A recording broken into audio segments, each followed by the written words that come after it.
पण पितामह ती व्यक्ती आचार्यांकडे पाहुणा म्हणून आहे, कृपाचार्यांकडे पाहुणा. ठीक आहे, तुम्ही ही गोष्ट माझ्या कानावर घालून फार चांगलं केलं. त्याच दिवशी भीष्माचार्यांनी कृपाचार्यांना बोलावणे पाठविले. असे ऐनवेळी पितामहांचे बोलावणे का आले असेल असा विचार करीत कृपाचार्य पितामहांच्या महालात पोचले. वंदन करून उभे राहिले. कृपाचार्य, तुमच्याकडे कोणी पाहुणा आला आहे का? हो पितामह, ते द्रोणाचार्य आहेत, भरद्वाज ऋषींचे पुत्र. त्यांच्याकडे मोठी मंत्रशक्ती आहे म्हणे. फार विद्वान मनुष्य आहे पितामह. शस्त्रविद्या आणि अस्त्रविद्या यात पारंगत आहे.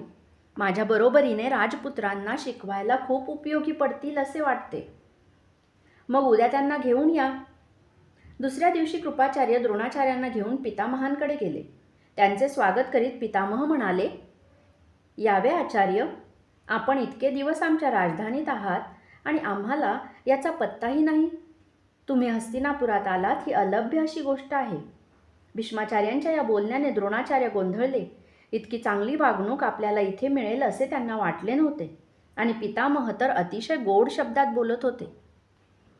आपण वेद जाणता, वेदांग जाणता, शाख आणि शस्त्र आपल्या परिचयाची आहेत. इतकेच नव्हे तर भगवान परशुरामाने आपल्याला ब्रह्मास्त्र दिले आहे असेही कानावर आहे.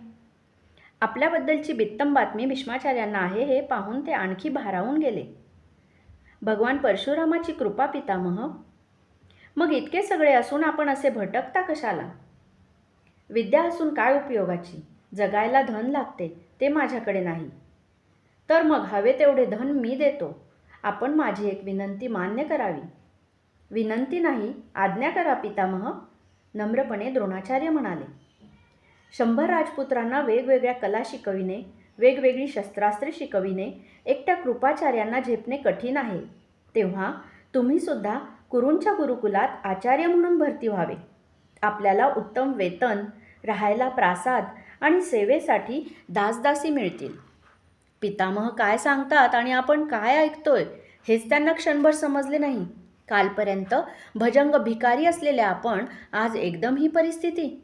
कुरूच्या गुरुकुलाचा आचार्य. आणि लगेच त्यांच्या डोक्यात द्रुपदचा सूड उभा राहिला. कुरूंचे पाठबळ मिळाले तर काय होणार नाही. दुसऱ्या दिवसापासून द्रोणाचार्य कुरूंच्या गुरुकुलात समाविष्ट झाले. गुरुकुलाची सगळी सूत्रेच त्यांच्या हाती आली.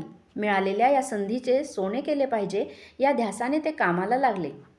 गदा, भाला, तलवार आणि प्रामुख्याने धनुर्विद्या अशा शस्त्रांचे शिक्षण सुरू झाले. द्रोणाचार्यांची आता भटकंती संपली होती. जीवन स्थिर झाले होते.